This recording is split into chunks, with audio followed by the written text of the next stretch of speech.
Hi my dears, இன்னைக்கு நம்ம பார்க்க போறது பிழை திருத்தம் பார்க்க போறோம். பிழை திருத்தத்துல நம்ம அதிகமா நம்ம பிழை எழுதுறது, நம்ம எழுதும் போது அதிகமா எதுல பிழை வருது அப்படின்னு பார்த்தோம்னா நமக்கு இந்த வரிசையில நம்ம தப்பு பண்ணுவோம் இல்லையா, இந்த எழுத்துக்கள்ல.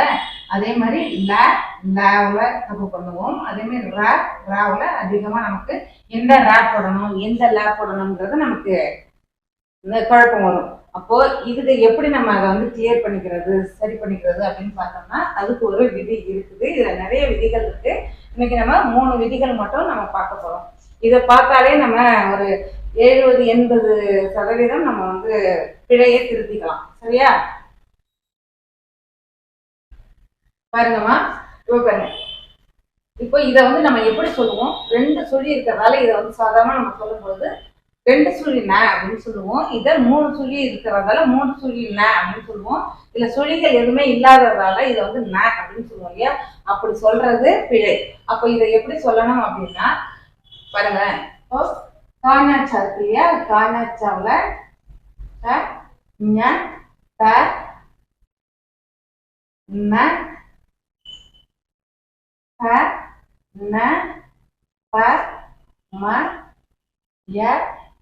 ர ல வ ர ல ர ந.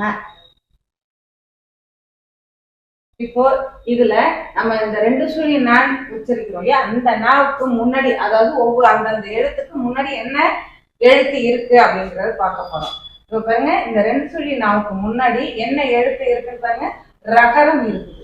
இது எல்லாத்தையுமே நம்ம எப்படி சொல்லுவோம், ரகரம், யகரம், மகரம், பகரம் இப்படிதான் சொல்லுவோம் இல்லையா. அப்ப ரகர எழுத்து இருக்குது. அடுத்து பாருங்க, இந்த நா இருக்கு இல்லையா, இதுக்கு முன்னாடி நமக்கு என்ன எழுத்து இருக்குன்னா தகரம், தகரமை எழுத்து இருக்கு. சாரி, தகர எழுத்து இருக்குது. அதே மாதிரி இந்த நாவுக்கு 3 சுழி நாவுக்கு முன்னாடி என்ன இருக்கு, தகரம் இருக்குது. அப்போ இதை நம்ம எப்படி உச்சரிக்கணும் அப்படின்னா இதை வச்சுதான் இதை உச்சரிக்கணும். இது ரகரம் இருக்கிறதால இது ரன்னகர ந. இது என்னது, இது ரன்னகர ந. இங்க இதுக்கு முன்னாடி நமக்கு தகரம் இருக்கிறதால இத தன்னகரம், தன்னகரம், தன்னகர அப்படின்னு சொல்லணும். இதை எப்படி சொல்லணும்னா இங்க தகரம் இருக்கிறதால இது தன்னகர. இது என்னது, இது தன்னகர ந அப்படின்னு சொல்லணும். நல்லா பாத்தீங்கன்னா நம்ம 3 சுழி நான் சொல்றத தன்னகர நான் சொல்லணும், 2 சுழி நான் சொல்றத ரன்னகர ந அப்படின்னு சொல்லணும், ந அப்படின்னு சொல்றத தன்னகர ந அப்படின்னு சொல்லணும். அதான் சரியான உச்சரிப்பு. எழுதுறதுக்கும் உங்களுக்கு இதுவே உங்களுக்கு ஒரு 50% பிழைய இந்த ஒரு விதியே உங்களுக்கு சரி பண்ணிடும். எப்படின்னு பாருங்களா, இது ஆனா மெய்யெழுத்து, அதாவது ஒற்றுன்னு சொல்றோம் இல்லையா, புள்ளி வச்ச எழுத்து, அதுங்களுக்கு அந்த எழுத்துக்கள் எழுதும் பொழுது, அந்த சொற்கள் எழுதும் பொழுது நமக்கு விதி வருமா, இந்த விதி 1 பயன்படும். சரியா? அடுத்து பாருங்க, சிறந்த, இங்க பாருங்க. இப்போ இது இந்த நம்ம என்னன்னு சொல்லுவோம், தன்னகரம் அப்படின்னு சொல்லுவோம். தன்னகரம், ரன்னகரம், தன்னகரம், ரன்னகரம், இது தன்னகரம். சரியா? இப்ப இதை நீங்க ஞாபகம் வச்சுக்கிட்டாலே போதும். இப்போ இந்த இந்து வந்தாலே அதுக்கு பக்கத்துல நமக்கு தன்னகரம் இருக்கா அப்படின்னு பாக்குறீங்க. இப்ப பாருங்க, தன்னகரம் சிறந்ததுன்னு இருக்கு. சிறந்ததுன்னு எழுதும் பொழுது நமக்கு சீர இன் போடும்போது இந்து போடணுமா, இன்னு போடணுமா, இந்த இன்னு போடணுமாங்கிறது நமக்கு கன்ஃபியூஸ் ஆயிடும். அதாவது ரன்னகர இன்னா, தன்னகர இன்னா, இந்த தன்னகர இன்னா அப்படிங்கிறது நமக்கு புரியாது இல்லையா. அப்போ என்ன செய்யணும் அப்படின்னா தன்னகரம், இந்த இந்து வந்தாலே அதுக்கு பேர் என்னது, தன்னகரம். அப்போ தாய் இருக்கு பக்கத்துல, நம்ம கண்டிப்பா தன்னகர இந்து தான் போடணும் அப்படிங்கிறது தெளிவாயிடும். அதே மாதிரி பாருங்க, சிந்து, அந்தாதி, சிந்து, அந்தாதி, வெந்தயம், தந்தம், சிலந்தி, சாந்தி, வந்தார். இது எல்லாத்துலயுமே இந்த ஒற்று தன்னகர ஒற்றுக்கு பக்கத்துல நமக்கு என்ன இருக்குது, தகர வரிசை மட்டும்தான் வரும், நகர வரிசை மட்டும்தான் வரும். அப்ப நம்ம சந்தேகமே இல்லாம கண்டிப்பா தகர வரிசை பார்த்ததுமே நீங்க தன்னகர ஒற்றை எழுதலாம். தன்னகர ஒற்றை எழுதலாம். தன்னகர ஒற்றுங்கிறது என்ன அப்படிங்கிறது நீங்க தெளிவா புரிஞ்சு வச்சுக்கணும்.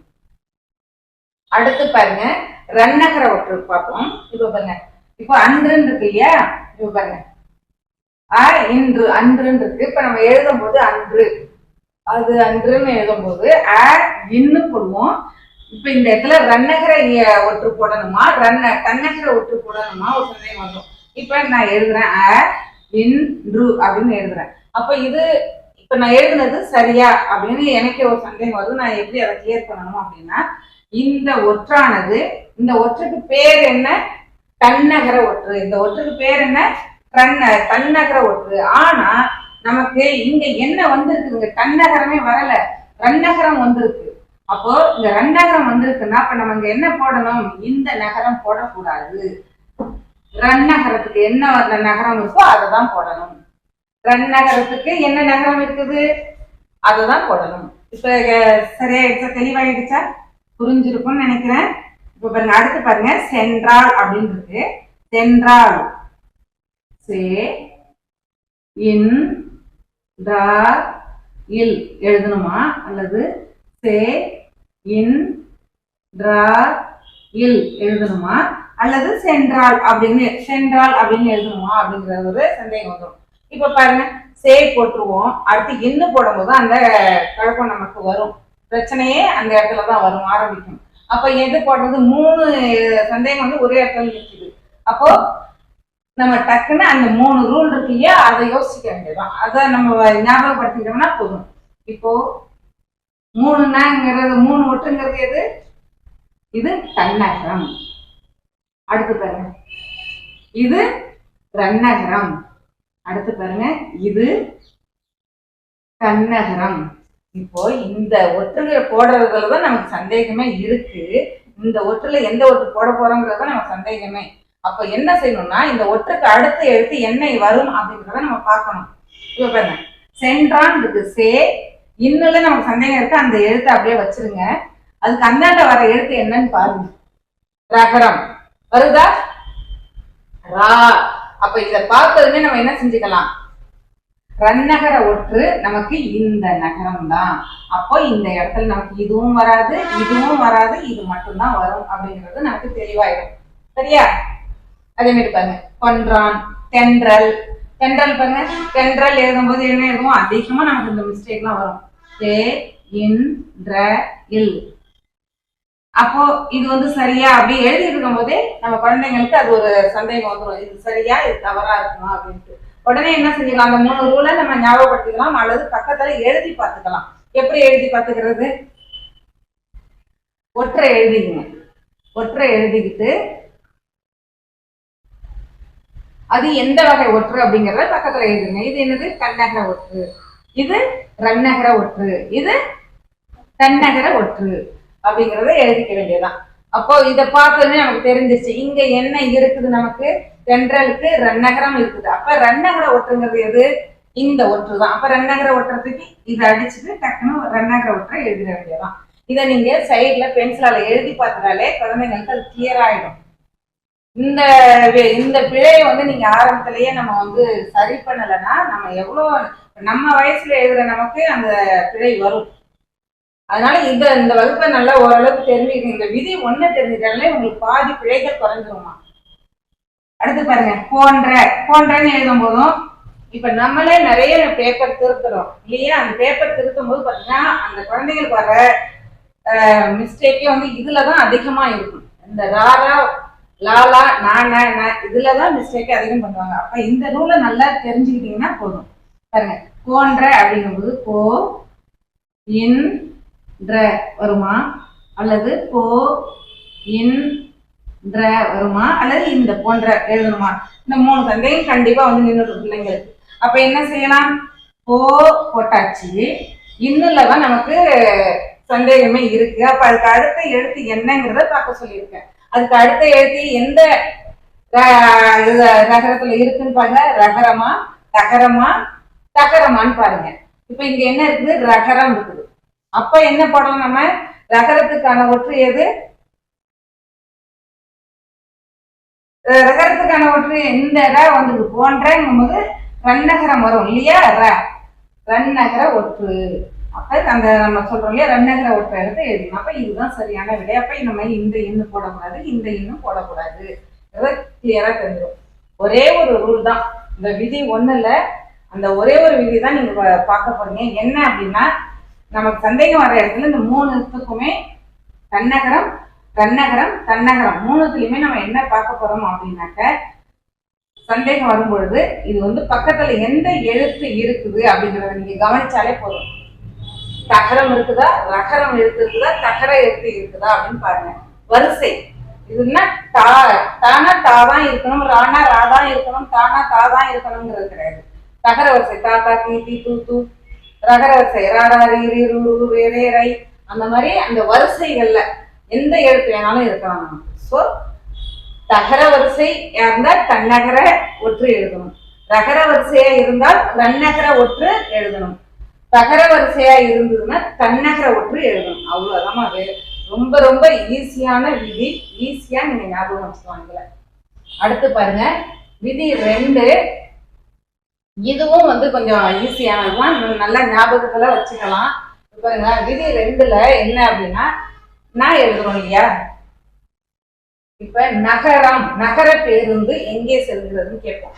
அப்ப நகரம் நகரம் எழுதும் பொழுது பிள்ளைங்களுக்கு என்ன ஒரு சந்தேகம் வரும்னா, ந போடலாமா அல்லது ந போடலாமா அப்படிங்கிற சந்தேகம் வந்துடும் நமக்கு.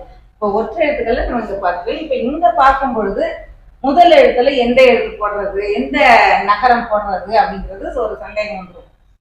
தன்னகரன் நான் போடணுமா, ரன்னகரன் நான் போடணுமா, தன்னகரன் நான் போடணுமாங்கிறது பயங்கர குழப்பத்துக்கு வந்துருவாங்க பிள்ளைங்க. அப்ப அதுலயும் ஒண்ணுமே சந்தேகமே கிடையாது. என்ன, முதலில் தன்னகரன் நான் மட்டும்தான் முதலில் வரும், வேற எந்த நாவும் தன்னகரத்துல எந்த நகரமும் முதலில் வராது. சொல்லின் முதலில் வர்றது நமக்கு தன்னகரன்னா மட்டும்தான்.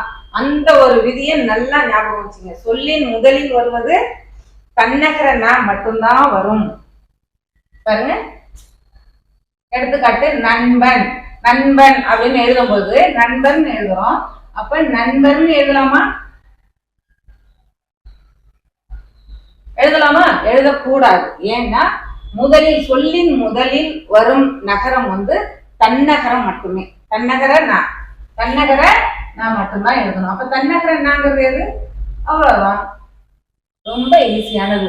சொல்லின் முதலில் வரும் நகரம் தன்னகரன், சொல்லின் முதலில் வரும் நகரம் தன்னகரம்.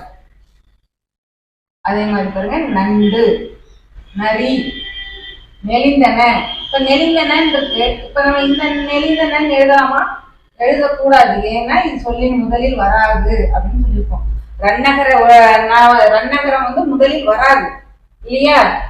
ரன்னகரம் முதலில் வருமா? வராது. அப்ப இங்கேயும் நம்ம அதேதான், ரன்னகரனாவும் முதலில் வராது, தன்னகரனாவும் முதலில் வராது. அப்ப எந்த முதலில் வரும்?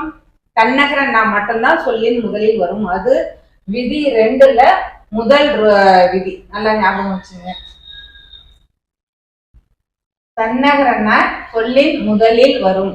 அடுத்து பாருங்க, இது வந்து சொல்லின் முதலில் மட்டும்தான் வரும் கிடையாது, இடையிலும் வரும், ஆனா இறுதியில் வராது.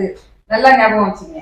இந்த தன்னகர நான் இருக்கு இல்லையா, அந்த தன்னகர நான் வந்து சொல்லின் முதலில் வரும், சொல்லின் முதலில் வரும். மற்ற 2 நகரங்களும் சொல்லின் முதலில் வராது. அதை ஃபர்ஸ்ட் ஞாபகம் வச்சுக்கோங்க. அடுத்து இந்த வேற எங்க, தன்னகரன்னா வேற எங்கெல்லாம் வரும் அப்படின்னா இடையில் வரும், ஆனா இறுதியில் வரவே வராது. எந்த காரணத்தை கொண்டும் நீங்க எழுதக்கூடாது. சொல்லுங்க, சென்றன, சென்றன அப்படிங்கும் போது இந்த என்ன போடலாமா? போடக்கூடாது. ஏன்னா சொல்லின் இறுதியில தன்னகரனா வராது. அப்போ நமக்கு 2 இப்ப 3ல நமக்கு இது அடிபட்டுடுச்சு. அப்ப மீதி இருக்கிறது ரன்னகரமும் தன்னகரமும் தான். இதை நம்ம சூஸ் பண்ணி போட்டுக்க வேண்டியதான். இப்ப நமக்கு ரகரம்னாலே இந்த ரகரம்னாலே ரகர ஒற்றுதான், ரகர நகரம் தான் போடணும் இல்லையா? அப்ப இதெல்லாம் நம்ம இங்க எழுதணும், சென்றன அப்படின்னு. அப்ப இதுவும் நமக்கு அடிபட்டோம். இப்ப இந்த ரூல் விதி 2ல முதல் விதியில நீங்க ஞாபகத்துல வச்சுக்க வேண்டியது, தன்னகரன் நாம் வந்து சொல்லின் முதலில் தன்னகரன் நாம் மட்டும்தான் வரும், அடுத்து இடையில் வரும், இறுதியில் வராது. அதுதான் நீங்க நல்லா ஞாபகம் வச்சுக்கணும். அடுத்து பாருங்க, ஒற்று இருக்கு இல்லையா, ஒற்று தன்னகரம் இருக்கு இல்லையா, ஒற்று தன்னகரம் இருக்கு இல்லையா,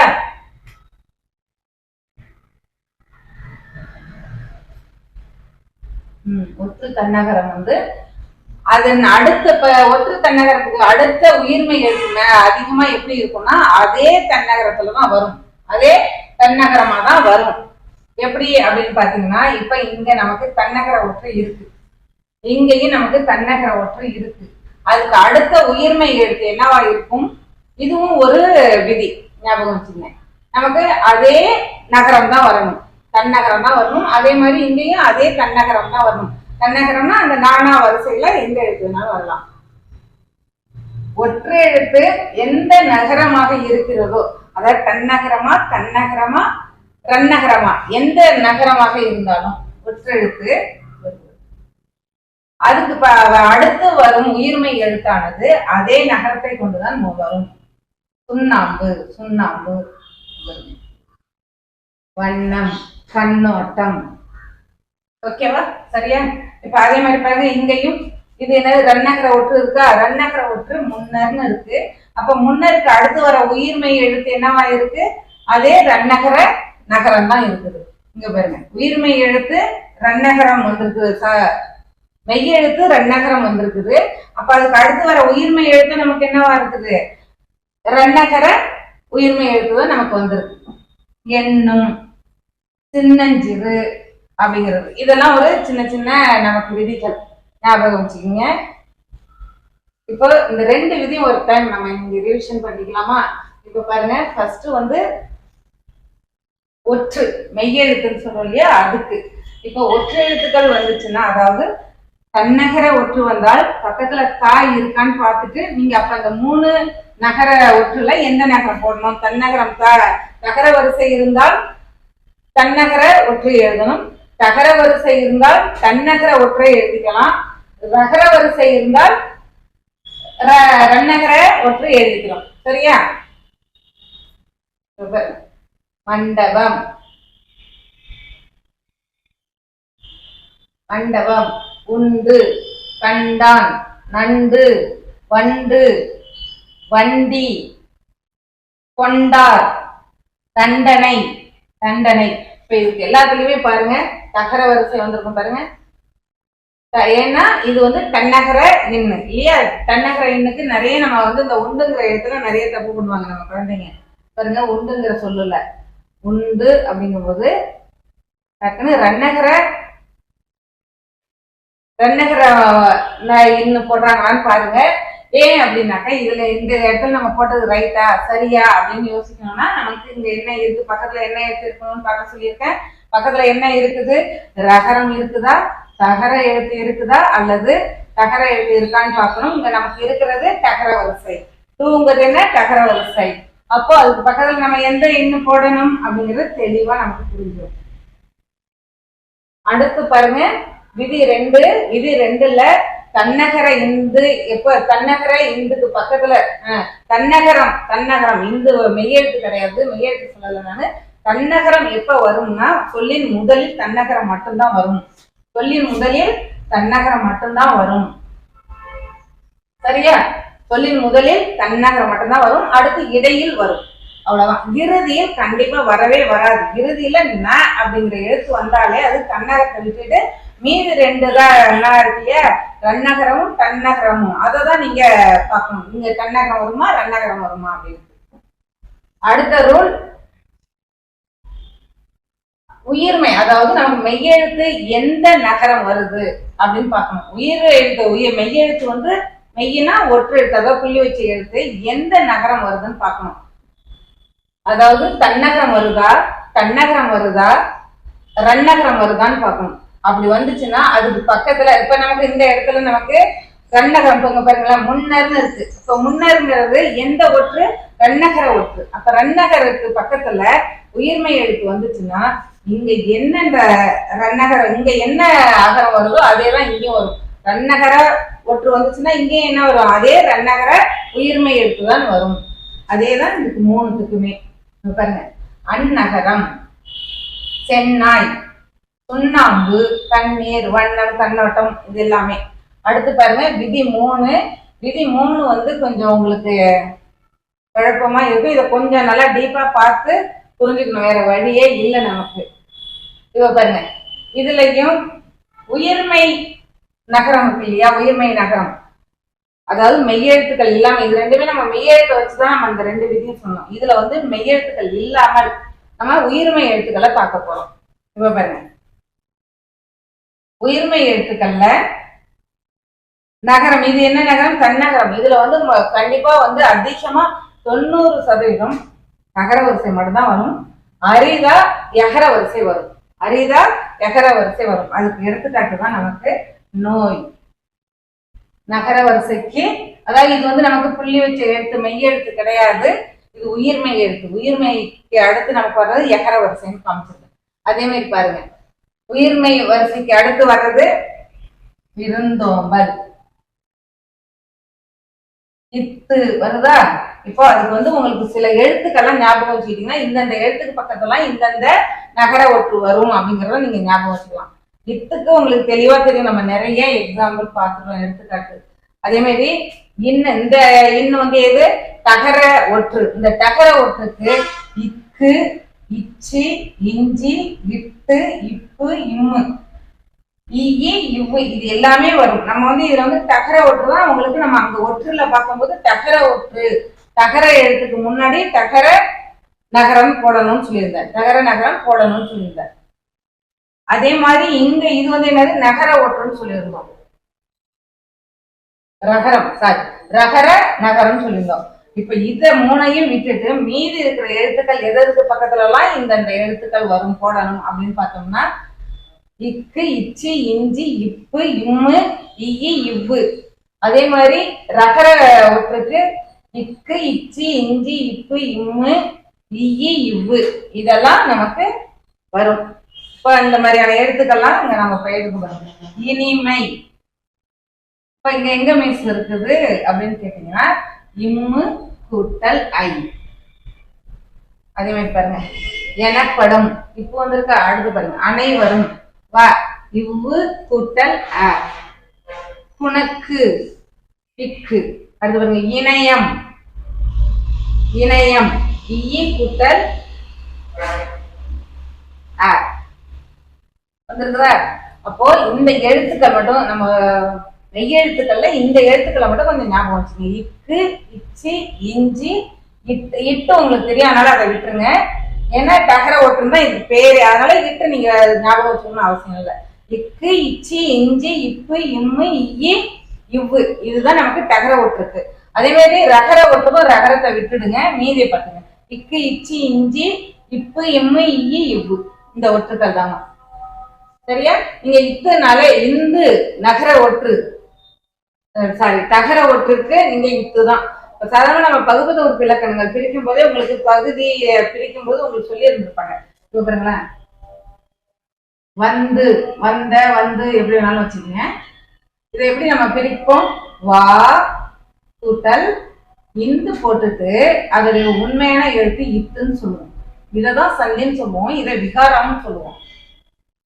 சரியா? அப்போ இந்த அந்த இது வந்து தகர ஒற்று வந்தாலே நமக்கு வித்து தான். அப்போ இதுல வந்து உங்களுக்கு எந்த சந்தேகமும் இல்லை. இது ரெண்டை மட்டும் நீங்க கொஞ்சம் தெளிவா படிச்சீங்க. இதுல வந்து நமக்கு இன்னும் இதுல இந்த விதி 3ல இன்னும் இருக்குது. எப்படின்னாக்க மெய் மயக்கம், இதை வந்து என்னன்னு சொல்லுவோம்? மெய் எழுத்துக்கள் ஒற்றுன்னு சொல்லுவோம் இல்லையா? இந்த மெய் மயக்கம்னு ஒண்ணு இருக்குது. மெய் மயக்கம்னா அதுல வந்து நிறைய விதிகள் இருக்கு. அதுல கொஞ்சம் நம்ம பார்க்க வேண்டியது வந்து உடல்நிலை மெய் மயக்கம், உடல்நிலை மயக்கம், இன்னொன்னு வேற்றுநிலை மயக்கம் இருக்குது. சரியா? அது ரெண்டும் நம்ம பார்க்கணும். இப்போ உடல்நிலை மயக்கம் அப்படின்னாக்க, உடல்நிலைன்னா பக்கத்துல இப்ப உங்களுக்கு இந்த எக்ஸாம்பிள் கொடுத்ததுனால நகரம், அதாவது நகர ஒற்றுக்கு பக்கத்துல தன்னகரத்துக்கு பக்கத்துல தன்னகரமே வரும், அந்த ஒற்றுக்கு பக்கத்துல அந்த ஒற்றே வரும், இந்த ஒற்றுக்கு பக்கத்துல இந்த ஒற்றே வரும். அதே மாதிரி ரன்னகர ஒற்றுக்கு பக்கத்துல ரன்னகர ஒற்றே வரும், தன்னகர ஒற்றுக்கு பக்கத்துல தன்னகர ஒற்றே வரும். அதுதான் உடல்நிலை. உடல்நிலைனாலே அது பக்கத்திலேயே இருக்கிறது, உடன் வருவது அப்படின்னு அர்த்தம், பக்கத்துல உள்ளதே வரும். வேற்றுநிலை மயக்கம் அப்படின்னாக்க வேற எழுத்துக்கள் வர்றது. தன்னகர ஒற்றுக்கு பக்கத்துல இருவர், அதாவது ரன்னகரம் வர்றது, பண்ண பகரம் வர்றது, இந்த மாதிரி வர்றது. வேற்று நிலைனா வேறு மெய்யெழுத்துக்கள் வர்றது. அதை வந்து அடுத்த வகுப்புல நம்ம பார்த்துக்கலாம். சரியா? இதை ஓரளவுக்கு உங்களுக்கு புரிஞ்சிருக்கும்னு நினைக்கிறேன். தேங்க்யூ. All the best.